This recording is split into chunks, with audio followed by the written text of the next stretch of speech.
I just had this light, right? And it's just this really not about what we get, it's about what we give and give back to people. And so it's this energy, right? And so guys like us, we won't retire. Like I know you. Like I know I watched you enough, right? Like what's next?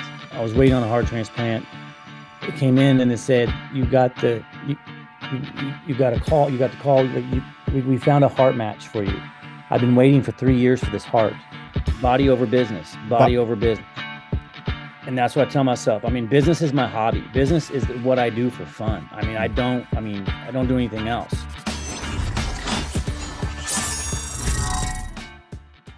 so my first question is, do you consider yourself as successful?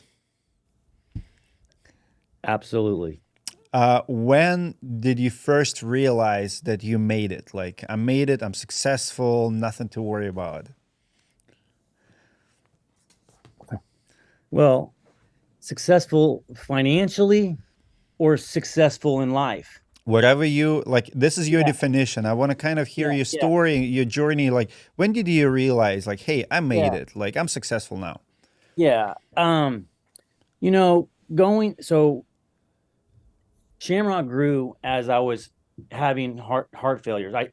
It was my mom and my dad's company. My mom and dad's company was very small, at very humble beginnings. It was everything: handyman work, electrical work, deck building work, everything.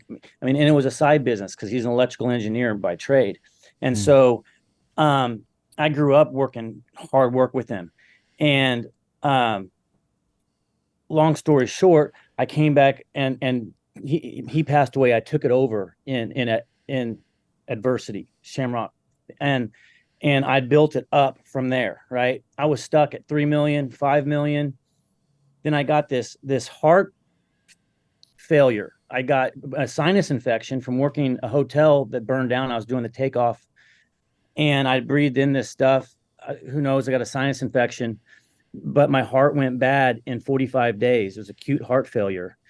And so I went in and went to the hospital, and it was code blue When was immediately. that? That was 2018. 2018. We'll come back to that story, but keep going. And so, I had to have this my heart failure. I had to live on a pump, and then before I got this transplant. But going through that process, it was in my mind is like, what is success? Right? What is happy? Right? Like what is because I'm already dying. And I'm looking at things. And I'm thinking about my kids. Right? I'm not thinking about business. I'm not thinking about money. I'm not thinking about those types of things. I'm thinking about uh you know being there for them, right? So I'm thinking about that. So success to me is not a financial thing. Success financially, I mean, even right now, Shamrock is big and growing, but Shamrock is big and growing and still has problems. I mean, you start out growing QuickBooks and then you're going in a NetSuite, and it's you got your own level of problems. So yeah, it's successful, but it's not like it's easy street by any means. It gets harder. The more states you're in, the more laws you deal with, that type of stuff. So it's definitely Let's capture this moment. That tell our audience where the Shamrock today. How many locations? What your revenue? How many employees? Any data you want to share? Like, let's picture okay. this moment. Let's You let's might dig look at dig. it a couple of We're, years we're, late. we're going to zoom out. We're going to zoom out. Sure, sure. So Shamrock in 2018 was one location. We're currently in 8 states and 11 locations.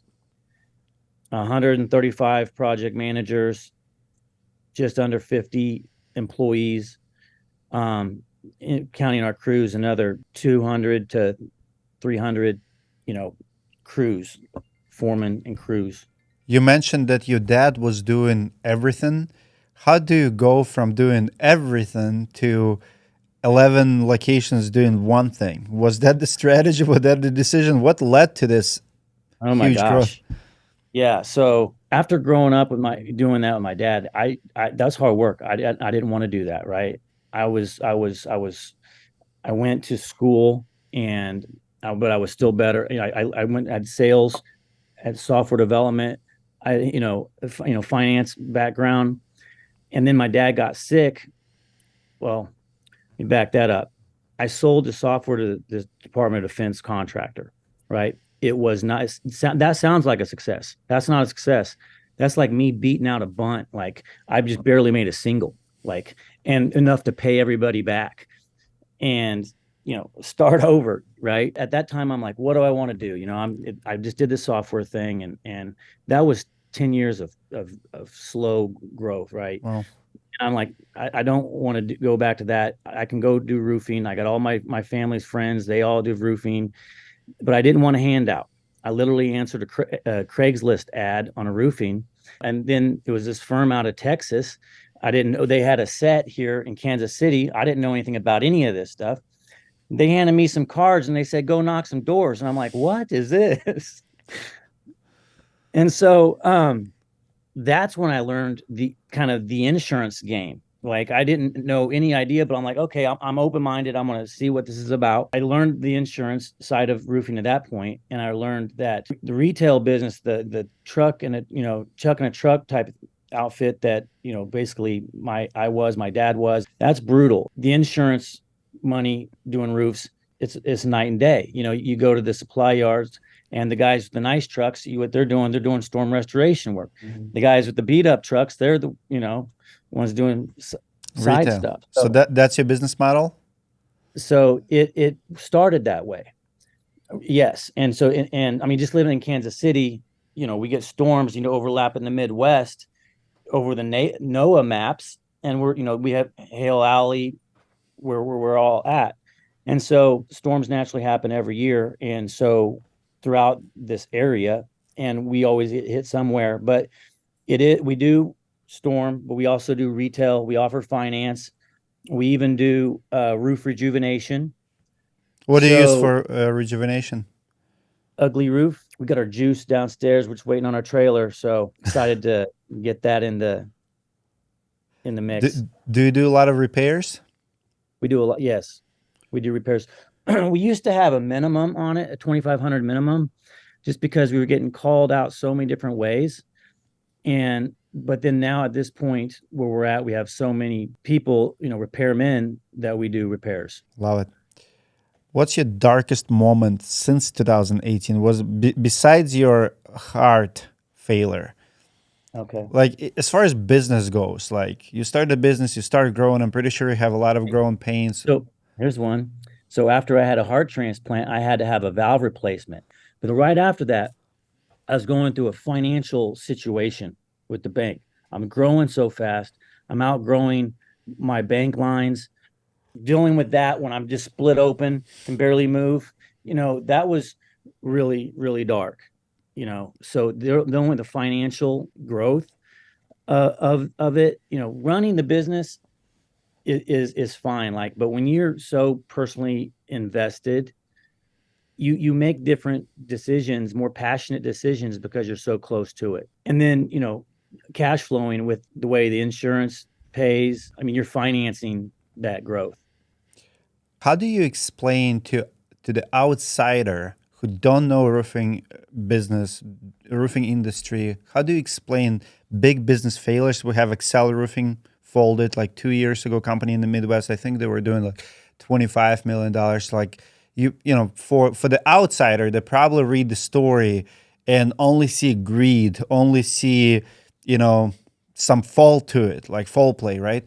Here, like as a business owner who had cash issues, who had to finance his own growth, how do you explain those stories? What do you think is taking place when big player in the storm restoration industry folds like that? What it is I think small players grow to be kind of bigger players, and they outgrow their processes and procedures. Like with Acculynx, you can outgrow Acculynx, and Acculynx talking to QuickBooks. I mean, it's pushing errors back and forth in your accounting. So you're dealing with accounting, not Issues. true accounting. Yeah, issues. And also how it's recording. So, data-driven decisions are great, but if you got bad data because of the way the systems are set up, then you can make bad decisions. And so I think did that happen to you? like miscommunication between QuickBooks and Acculynx. Can you explain that? Because I have students in roofing school, and my number one advice always: do not even sync them. Go to financial data here and customer service data here. And so many people argue with me on that, and I've heard it so many times where 15, $20 million companies say data is not accurate. At the end of the year, you negative million and $2 million that you don't have because you thought you have it. But now I hear it again from you, and I want you to explain it. So it has to deal within the contract worksheet section of Acculynx when they're able to sync it up and when they're moving it. It's recording the contract worksheets and it's going back and forth. But if they receive money and then it's approved and then they move it back, it's going to move the ledger on your QuickBooks itself. Like no one touched QuickBooks. It's moving it for you. And it looks like double revenue or more. So you think you have more than you do. And plus, you do see the numbers. It's always look like I often say that business owners in the roofing industry are the most delusional people. We always count money we don't have. It's always looks like more, right? Like you have the sales, like sales reps always tell you what, I'm going to get that job. You always think that Right. more is coming. And then you look at the QuickBooks or Acculynx and it's like, oh yeah, I have this money until you don't. So you don't. Wow. So, So yeah. what's the solution? How did you fix that problem? I'm fixing the problem. It's a process. I mean, just to move over to NetSuite, for example, I'm started the process. That won't be done till like mid-February, but you can't start in the middle of a month. So it's got to start March, right? So you got months, right? So then you have to change the process of how a job is approved in your CRM, right? If it's going to talk to the NetSuite, right? Which is that's when you outgrown QuickBooks. Mhm. But so that's what I'm doing. I'm implementing it. I've built my own CRM that we're going to be coming to market, Trusty.ai. That's kind of next gen CRM that I will be going to market with, but we're going to be, eating our own dog food first. Shamrock's going to be running on it, using it with 150 people on it. So, Why did you uh, decide to run your create your own CRM versus keep using another CRM? so I want to be able to control my ecosystem, and Acculynx is clunky. There's restrictions on it. There's the way that it's built on its database. When you're trying to grow, when you're trying to grow, big, 250 million, you're going to need your own system that it's all communicating on that's integrated with your marketing channel. It's more than a CRM, it's like an ERP system. So Hmm. you get your marketing channels coming in, you got your executive dashboard there. So you can look at your screenshots and make decisions. It's able overlays your customer data. So if weather comes through, it's triggering your customer data to send texts, emails, marketing, so that your guys got appointments already. And then it helps with procurement, so they can get procurement for the amount of material for whatever type of weather event came through, because you're going to see that spike in business. And with the material supply the way it is right now, back on allocation, you got to really be smart about it when you're building that many roofs. So that's why we decided to build the system. I've got a technology background, but I just wanted to be able to control Shamrock Nation's technical platform so that we can continue to grow. You have 11 locations. What's the goal for the next 5 years? How many more are you planning to open? So I really want to I'm staying in the Midwest, right? We are opening 6 new locations in 2024. Those are all, it sounds like a lofty goal, but it's really not. They're backfill locations. For example, Wichita. Well, we already do roofs in Wichita. It's just we don't have a brick and mortar there. Got it. Or the Ozarks. We already do roofs in the Ozarks. We just don't have a brick and mortar there. So, we're just building up the depth and breadth throughout the Midwest is what the vision is. What would you say your biggest accomplishment so far? Like, what are you the most proud of? I'm proud of Shamrock, what I've built. I am proud of that. But I mean, it doesn't define me, right? Like as men, a lot of times our work does define us, right? But I've got this Shamrock and grew Shamrock, right? We've got Trussy, we're building Trussy, right? So, you know, being a dad, being a kid, my taking care of my kids, being a philanthropist, giving back, I think is what I'm most proud of. When I was in ICU on my deathbed waiting to get a heart transplant, as in I was going to die or I was going to get a heart transplant. And I've got a strong faith and good relationship with God. And when I was going in, when I was told I got the call and I got the heart, I just had this warm calmness over me, right? And I just had this light, right? And it's just this really not about what we get, it's about what we give and give back to people. And so it's this energy, right? And so I just want to be a conduit of light to give back to people, right? And so I think knowing that, realizing that's what is important, because leading up to the heart transplant, I didn't spend any money. I drove the same 10-year-old truck. I didn't, after that, I went and made the mistake, bought two big boats, big lake house, all this stuff was on a boat, but realized real quick, because the doctor told me that the heart doesn't like stress. You got a great heart, but don't like stress. But so I'm on the boats, but I realized I'm not made to sit on the beach and rot. I'm made for purpose. And so I think purpose is the major accomplishment. And I think that in this, what we do, it's like there's never enough. We'll always keep working. Like guys like us, we won't retire. Like I know you. Like I know I watched you enough, right? Like what's next? Love it. I want to share this. I was consulting with a gentleman out of New Jersey area just a couple days ago. He's been in automotive industry for over 30 years, 30 or 40, like all his life. He's like 65. He sold his business 4 or 5 months ago. Equity firm came in, his location, 40 employees, big shop.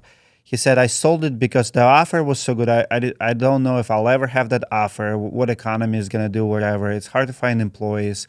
I love my business, making 500-600K a year, every year, like, solid dude, solid business owner, sells his business. He's 65, schedules calls with Dmitry Lipinski, looking in the roofing industry. He's like, what's next?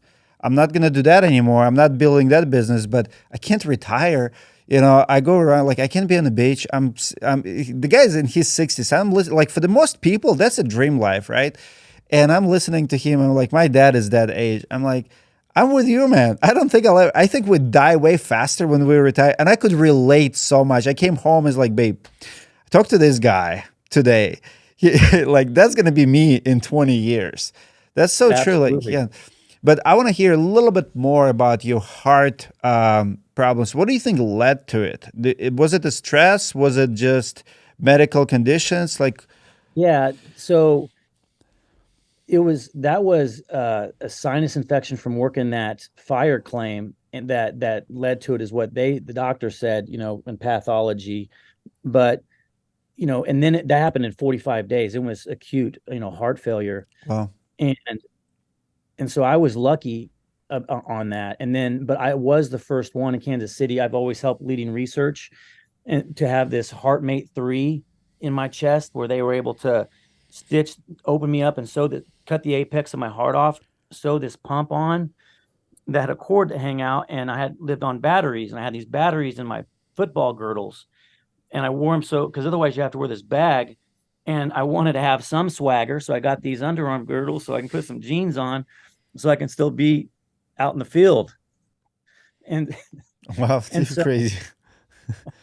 yeah, I probably wasn't supposed to do that. I wanted me kind of sit back, but I really wasn't in the position to. I mean, I'm a single dad, and so I wasn't in the position to, financially kick back or retire or any of that. I had to keep going, and I think that gave inspiration to my guys, leading from a front, on batteries. I think that helped in a lot of ways. But besides, so it was just a fire claim, sinus. So that's what led to it. How old were you at the time?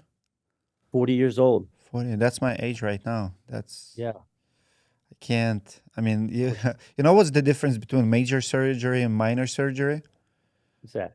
Minor is when you have it, major is when I have it.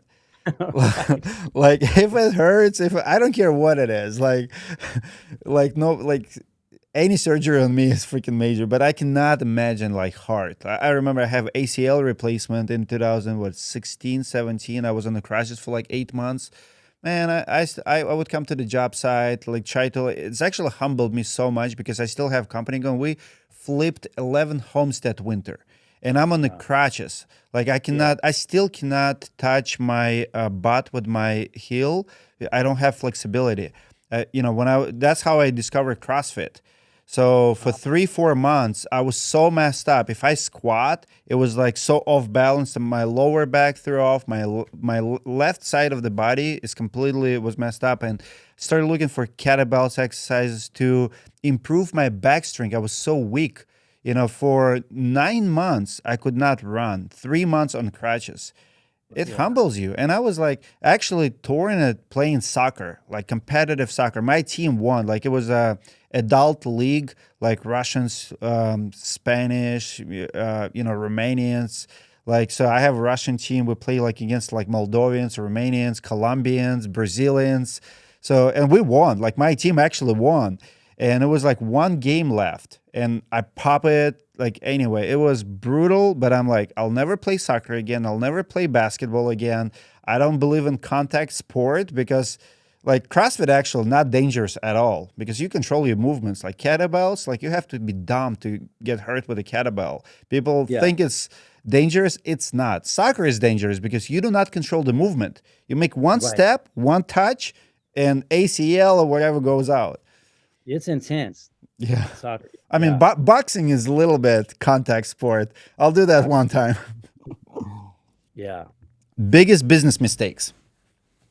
Biggest roofing mistake, I think, is relying on your data from your CRM, and again, I'm a data-driven person, but we have, clean data, but you can get lost in the numbers if it's not clean when you have that many people having access to your CRM. Like if I have 140 project managers plus all the back office, I mean, you can imagine the bill, number one, but number two, how many people are touching it, a file Hmm. and moving things. And so, yes, there's controls, but one point of failure has always been usually the major cause of my business failures, business problems.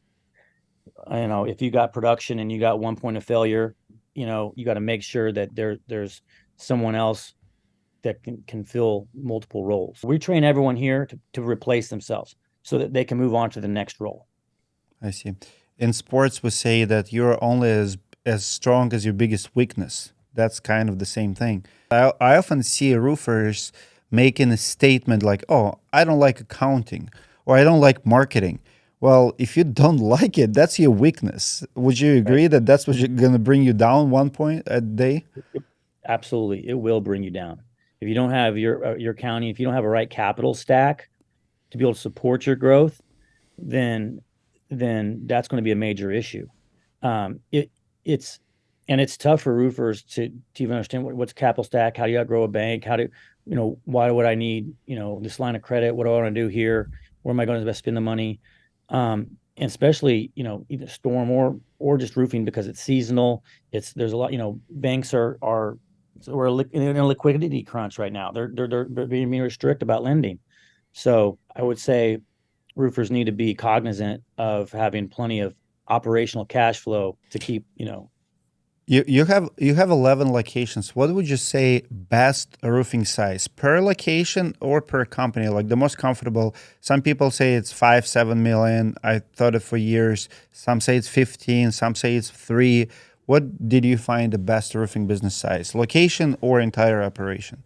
Obviously, you're still growing, but what's yeah. comfortable? So the majority of them, 5 to 7 is pretty comfortable.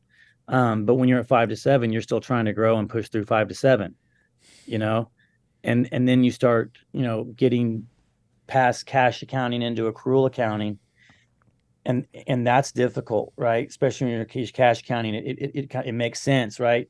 Now you're accrual accounting, you're booking everything out in the future, you're adding your expenses as it all happens out. It takes a little bit. When do you make that switch? When do you recommend? So most people try to push it off as late as possible from a tax benefit. But once you start getting past 16 million and you have to start moving to accrual accounting, That's when you start having to do that. Best roofing markets in your opinion? The bet I in the South, you get to roof all year round, but they don't pay as well.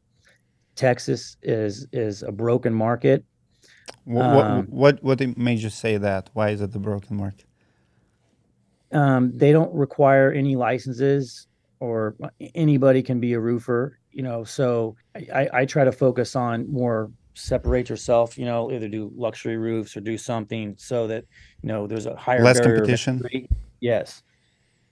Separating yourself. So it wouldn't be the southern markets. I mean, What about Arkansas, Florida? I wouldn't be in Florida right now. They got to have some laws changed before I'd want to go roof, or, in Florida. Um, they've had to deal with some hardships, I would say, especially with all the accounting. I mean, that throw a business off for sure. That's why you definitely want some operational money on the side to navigate that. But the best ones, I would say, is in the Midwest where we're at. I mean, we get hail every year. Mhm. Whether Kansas City, Omaha, Minneapolis. I mean, you guys are getting smoked. We're working our way up there. I'm still, we moved up north, Mark, up north first, and because they pay more, right? And then the winters, you're not roofing all year round, so you have a more seasonality in your cash flow. So then we moved more southern markets to level out the seasonality to roof year round. They don't pay as much. So that's why we kind of created this footprint of the Midwest so that we can level out the seasonality, roof year round. What about Chicago market? The whole state of Illinois, I love the people from Illinois, but working with Illinois officials, it takes forever. I mean, I've had the license there. I've been waiting over a year. I've had difficulty with Illinois, Chicago. I probably wouldn't be going to Chicago. Insurance companies are also pretty tough there, and it's competitive. Yeah. Chicago is a weird market. There's a lot of immigrants, a lot of Polish and Russians, what's not, but in general, it's just like so dense. And I guess every time there's like, it reminds me a little bit of New York. Like I noticed in Chicago airport one time, like because I travel all the time, and people are mean. Like when you have this energy, when too many, like why New York people are mean? Because the traffic is so big. When you have to, like let's say you're a TCA agent and like you go through like thousands of people per day, you don't have time to smile. People don't pay you for that. You have to move, move, move, and it makes you rougher, like in a sense. You go to New Yeah. York, you go to Chicago, that's what you get. You go to freaking Utah, I don't know, like South Dakota, North Dakota, people nice, people smile, they don't care. Like, Right. And that's what I like about the Midwest market. I mean, it's a handshake. It means something more.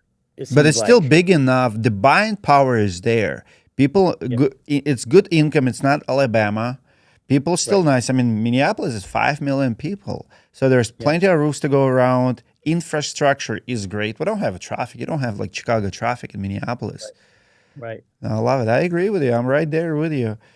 But guys, if you're watching this is not infomercial. Please don't come. Stay where you are. This is just a conversation. I don't know why we're even doing it. Um, you mentioned that you started with the storm restoration. Let's talk about residential retail versus storm chasing and working with insurance. Like, what's your split right now in your business? It's about 85% insurance, 15% retail. Does it change year to year? It's moving more retail. We do have financing. We do financing as well. A lot of times, it's it'll still be an insurance job. They can file their own insurance. Here's the job. We'll finance a job. We're doing the job. Like their insurance job is on their back end. You know what I mean? I see. So it's kind of a hybrid deal. We're, so we have those as well. So I would say 85% are insurance, and the rest of them are retail. Do you do a lot of door knocking? How do you generate your leads? What's your business model Oh for? yes, we so I spend a ton of money on marketing. So I'm on the airwaves, I'm on the TV, I'm on Google, I'm everywhere. And so the air support helps the guys and gals in the field who are knocking. So the thought process is, well, and we're big in the community when we go there. When we go and so we're in a community, we're giving roofs away, roofs for heroes. We're giving cars away, cars for heroes. We're big in the community. And then so if they hear us on the radio, and then so someone there's someone's knocking on their door, like, oh, it's Shamrock, they wouldn't be out here if there'd be no problem. I mean, they're spending lots of money on marketing, so Hmm. it helps them at the door, right? So we do door knock. It's a 50-50 split on that of what the marketing generates and what the door knocking generates. Love it. Why roofers don't do repairs? 60-70% of roofing companies don't do repairs. Do you guys do repairs? And what's your take on repairs? We do repairs at first when I was growing and just focused on, roof replacements and growing and building the team. Repairs, while profitable, slowed us down. And I think that's why most roofers don't. Them coordinating with the crew, because usually they don't have in-house people to go do a repair. So I think that's why the majority of them don't do repairs. Tricky question. So work comp and liability insurance. Do you see it as a tools or just necessity evil? How, like, have you ever have claims? There's so many people say that, like they've been dropped recently. I see a lot of very negative experience with the work comp. You pay. The rate is super high. Something happened. They don't pay or they deny. What's your take on that part of the business? Buying insurances. How insured are you? And is it a good tool or let's talk about insurance. So insurance is a good tool. I would say I'm probably more overinsured just because the nature of the business, because I have 100 trucks out driving around. But I'm also looking at a captive insurance where I'm self-insuring, right? And so we're having more safety precautions in place. I try not to file anything, but so that's kind of where we're going to. But from workman's comp and claims, I mean it's definitely worth it. Have you had any incidents, injuries? Well, funny enough, yes, and it was myself, and and I'm literally on a ladder on a wood rot, and it went down on the wood rot, and I fell off this ladder and compound fractured my leg. They want to amputate my leg. And so I had to have 5 surgeries to keep my leg. Wow. And that's how that happened in 2012. But that's how I thought that I'd got this heart infection. I thought the heart infection was from the bone infection, from the blood. I thought something in there that went to my heart. But no. But since I was the one that had that had that, I wouldn't. No, it wasn't. You can exclude yourself, right? Yeah. That's how a lot of business owners do it, especially first year in business. Everybody excludes everyone. They hire a lot of subs 1099s who also exclude themselves, so no one covered anyone. Like, just it's weird. The whole game. Like, I used to install siding, and those crews, the way we operate it, like the owner of the crew makes you buy insurance. He is excluded himself. You're 1099 for him. You exclude yourself. So he pays $100 a month. You pay $100 a month. You work for the builder. And we've been doing it for years. Like, I remember I work in a cabinet shop, the same thing. Cabinet shop, shop owner makes his installers, buy their own insurance. And we have one guy who's supposed to have insurance. He was installer, but on paper, 1099 independent installer.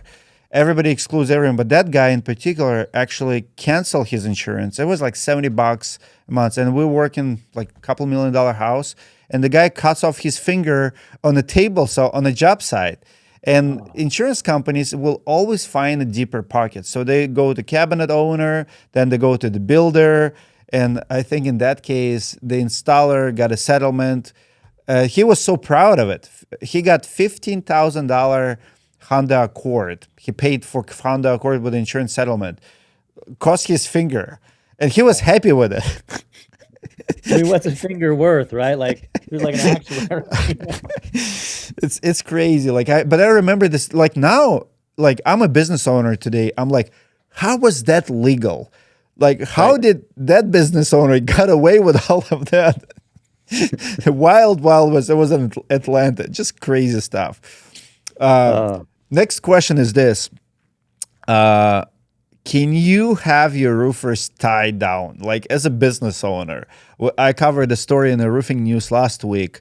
OSHA is fining this company like $3.5 million, and they literally target this contractor, taking tons of pictures. He has like, I don't know, 15, 20 fines totaling 3.5 million. He got 250K in fines paid, and he's like, they want to me out of business. And he claims like, how can I make them? Like if they, like I can provide the training, I can buy it, but if they're not gonna do it, what are you gonna do?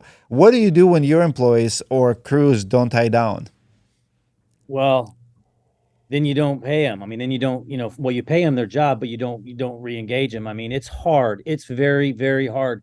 You'll go on a crew and you implement all these OSHA, you go over everything, you talk to them, you tell them, here's your stuff. You get out there, you see them, you're tied down, they see your truck drive off and they unhook, they just need to go get this little, piece over here. And, it happens, right? Because I asked the same question. How do you make them? And again, they tell me, well, you have to, motivate them through, the carrot or the stick, right? How are you going to motivate them? And so it's whether you hold their money, not hold their money, but say, hey, it needs to be like this, you, or But be here's the argument. careful because they're 1099. I get it, but argument with that is, so let's say I have a company, you have a company, we have a crew in between us. They can work for you, they can work for me. You don't care about OSHA regulations. You're like, guys, here's the work order, go do this job. And I'm like, guys, if you're not gonna do this, I'm not gonna pay you or fine you, whatever. And they're like, screw you, I'm gonna work for this guy, he does not care. Right. Like it's unfair advantage for the guys who don't care. It's unfair advantage for the guys that don't care because it is. The OSHA then comes after us, puts that guy out of business. He can't pay the 3.5 million fines. That's a lot. I mean, I don't know that these OSHA folks know necessarily what they're doing. I mean, the whole government, in fact, I don't know what they Do know what they're doing. how do you Business. how do you describe it? Are they watching out for us or are they after us? I think they're after us until they realize they have a problem on their hands, like what is happening in this whole state of Florida. There's people down there that need help. A lot of people need help, and they don't have crews. They don't have people. They don't get enough people to get it done. Overregulated. Overregulated. So sad. Let me ask you this: commercial jobs. You're a big company. You probably get a lot of leads, a lot of calls for like big commercial stuff. How much of your business is commercial? Are you getting in commercial? Is it a big department? Is it big goals? Like, what's your commercial take? It's currently about 10%, and it was getting bigger in terms of like multifamily in like 2020 after the COVID lockdown. Multifamilies kind of just didn't. They were holding on to the purse strings. They were, Mhm. and so now we're seeing more multifamilies come on board. We do big roof, flat roof, but low slope commercial roofing. We do, and the commercial roofing department is growing. It is growing. We're with more estimators. To be honest, I'm trying to. It's growing organically, right, from all the marketing that we're doing. But I'm trying to be careful with that because the margins are a lot different, even at my size, right, which is a little under 40 million. A large commercial job will take you out if they don't pay you Hmm. straight up. And so that's why I'm just careful with them. The risk is high. The mistakes are high. I covered a story in the roofing news. Builder sues subcontractor for $1.5 million. So sub did not pay, like he filed bankruptcy. So imagine in your case, like let's say you take $3-4 million project. You hire sub, so your labor is million, your materials is million, whatever. And then he goes files bankruptcy. So it lands on you. But you know what that guy did? I've never heard of this before. There's always something new in this industry. He faked lien waivers. So he gave the builder lien waiver, lien release from the supplier. Like he paid the bills. Okay. Okay. And then files bankruptcy himself. And then bills ended up being on contractor himself. So imagine you hire sub, he did not pay his bills, he did not pay his labor or whatever, files bankruptcy, and now you stuck with those bills, still probably have to do the labor, and he sues him for 1 point. Essentially, he frauded, like he committed the Yeah. fraud. Yeah. Never cease to amaze me. Like you never know what Yeah. you're going to be dealing with. And it's scary, right? Like you got everybody coming at you. You know, you're growing outgrowing Acculynx, you're outgrowing, QuickBooks, you're outgrowing, you got supply houses pushing, unlimited lines of credit at you, right? Which But they'll is come after it. right. I mean, so yeah, growing it's scary. It is. What's so different now in 2023 than you haven't seen before? What changed this year, last year, after COVID, maybe?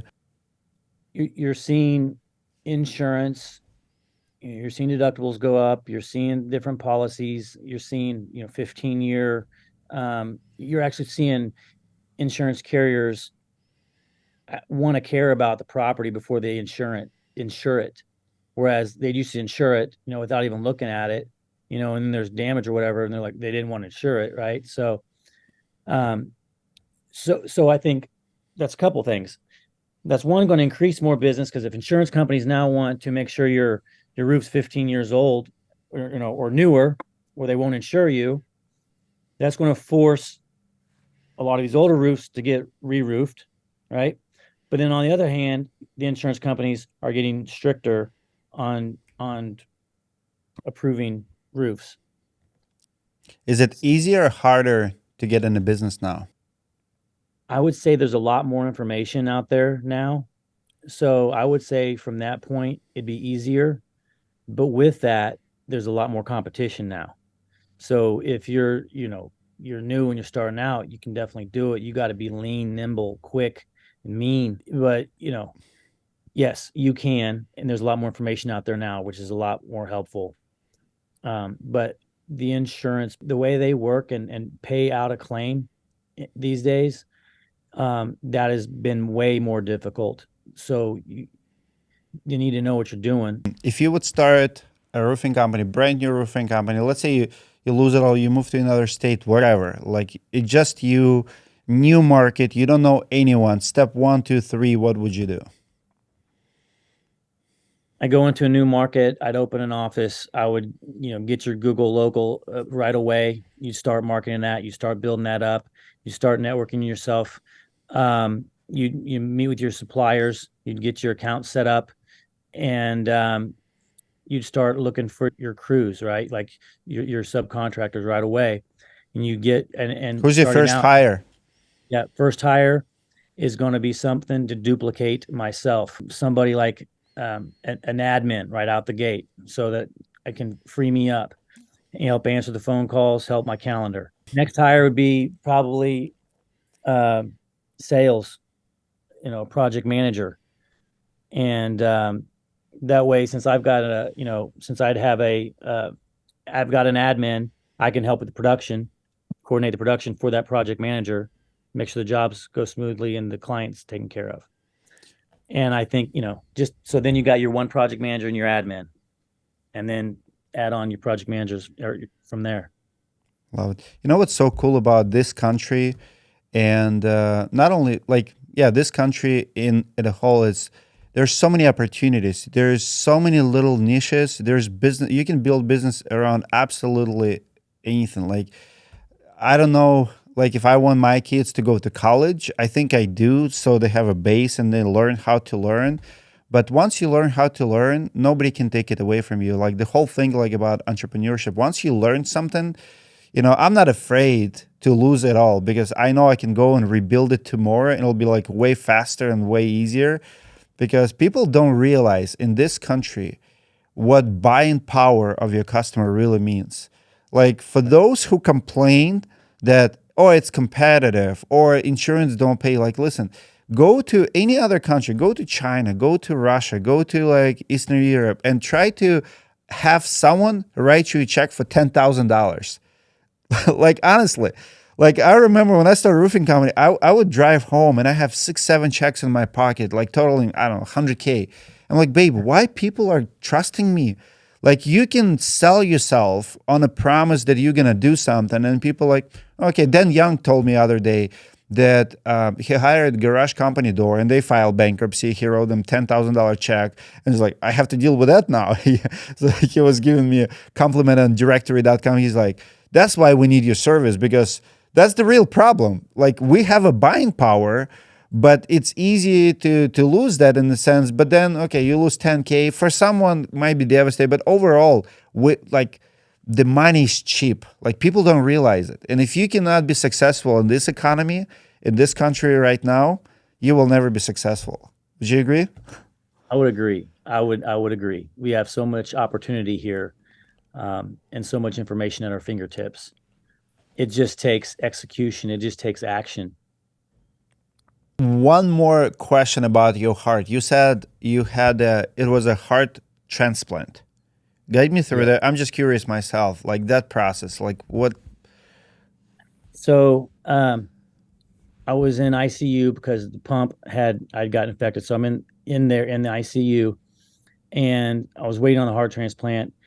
It came in and it said you got a call. You got the call. Like we found a heart match for you. I've been waiting for 3 years for this heart, Well, and so immediately, did they give you the story of the heart? so immediately I started praying for the family of whose heart I got, and right away, because they're prepping you right then. They're prepping you to go back, and so then then you're back, and then you're done, and then you wake up, and I'd had a pump, so I'd had a flow. I didn't have a heartbeat, and I woke up and it sounded like drums, and then just kind of heal from there. But no, I still you can write a letter to find out who your donor is. I wrote my letter, and I still don't know who my donor is. So you don't know the back end story. So Wow. yeah, I can't imagine. I just can't. yeah. So You see all these movies, you think about it. This story hits home because I don't know if it's a business, I don't know if it's a stress, but I had a heart problem started in 2015, 2016. Funny enough, it's always the same time of the year. It's June, July, like the busiest time of the business with the biggest anxiety. So I went to cardiologist. Actually, for the past 5, 6 years, I've done blood tests. I've seen even in China. I went to like Chinese doctor. I'm like, because I keep checking. Everybody keeps telling me. I went to Mexico to check my heart. I went to China to check my heart. I've done it here. Everybody's like, you're fine. I'm like, if I'm fine, why does it hurt so much? And everybody gives you a different explanation. It's like, oh, it's your rib cage, or it's your exercises, your ab. And then they give good explanation. They're like, well, because my heart always were hurting when I'm resting. And they're like, well, heart cannot hurt when you rest. If you have a heart problem, it would be during the exercise, during the activity. And when you rest, it's something else. And that humbles you because, I don't want to, you know, uh, yeah, you think about your kids. You don't want you think about the future. Like I don't care if I die tomorrow, but I have 5 kids. Like what's gonna happen to them? So I better check it out. So every time I hear like Chris Porosky, he has valve like this, like his heart problems. heart, like whatever. So every time I hear the story, I'm like, I need to talk to that person. That's why I wanted to talk to you so bad, because it's a real thing. And unfortunately, people in our industry don't take care of themselves. I made me a promise in 2018, right around the same time you had a promise, that no matter what, actually gonna, like, I was suicidal, and I told people I was so depressed, like I have heart problems, mental problems, whatever. And I said, I will never skip the gym and I will always take care of myself. And starting 2015, 18 to today, for 5 years, that was always number one priority. If I start my day not at the gym, I can't operate. Like something is off. Like I don't care if I have 10 meetings, get up earlier, but you have to take care of yourself. Body over business, But body over business. And that's what I tell myself. I mean, business is my hobby. Business is what I do for fun. I mean, I don't do anything else. But I do go take care of I do go exercise. I'm not like, I'm in the gym doing, pull ups. Can't do a muscle up. I can do a lot of pull up, but I can, and I get my walks in. It's for my mental clarity, or ride the, whatever. Because they want me lean. They want me more Patrick Swayze than Arnold Schwarzenegger. Um, I see.